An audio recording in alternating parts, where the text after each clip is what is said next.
जय श्री कृष्णा। राधे राधे। आज की इस वीडियो में आप सुनेंगे परिवर्तनी एकादशी व्रत कथा। एक बार युधिष्ठिर ने भाद्रपद माह के शुक्ल पक्ष की एकादशी का नाम और इसकी पूजा विधि के बारे में पूछा प्रभु श्री कृष्ण से। तो प्रभु श्री कृष्ण ने कहा कि युधिष्ठिर, भाद्रपद माह के शुक्ल पक्ष की एकादशी पद्मा यानी परिवर्तनी एकादशी है। इस व्रत कथा को पढ़ने और सुनने से व्यक्ति के समस्त पापों का नाश होता है। इस दिन भगवान ऋषिकेश की पूजा की जाती है।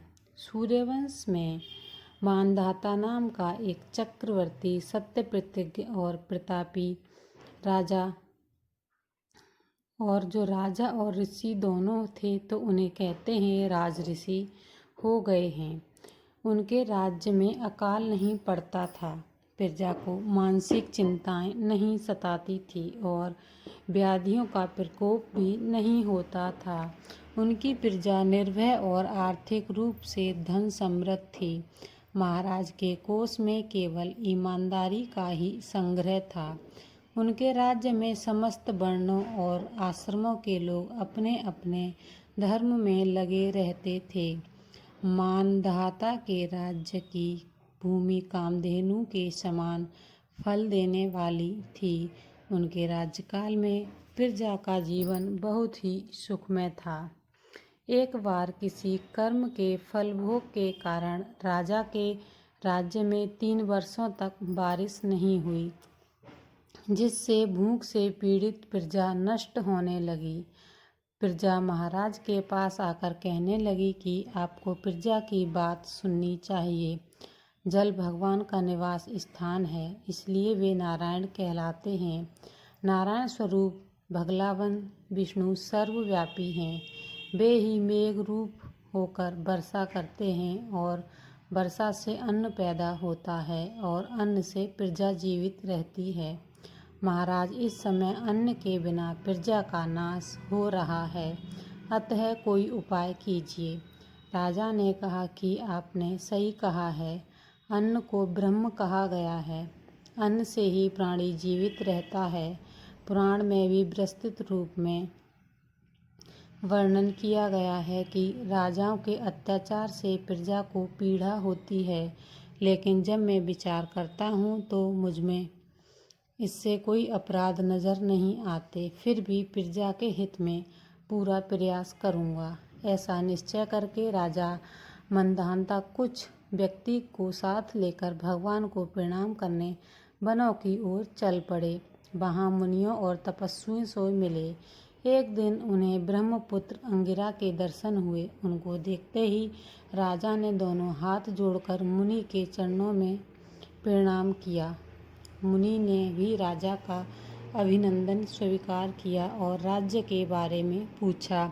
राजा ने प्रजा का हाल बताकर मुनि के स्वास्थ्य के बारे में पूछा। मुनि ने राजा को आसन और अर्घ्य दिया। मुनि ने राजा के आने का कारण पूछा तो राजा ने बताया कि मेरे राज्य में सब कुछ अच्छा चल रहा था, लेकिन किसी कारणों से वर्षा का अभाव हो गया। इसकी वजह मुझे नहीं पता।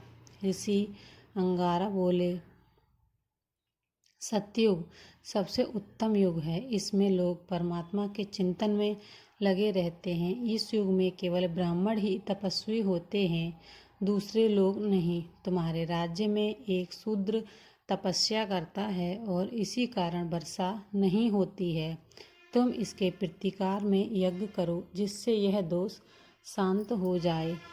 तब राजा ने कहा, मुनिवर, वह तो तपस्या में लगा है और उसका कोई अपराध भी नहीं है, इसलिए मैं उसकी तपस्या में अवरोध उत्पन्न नहीं करूँगा।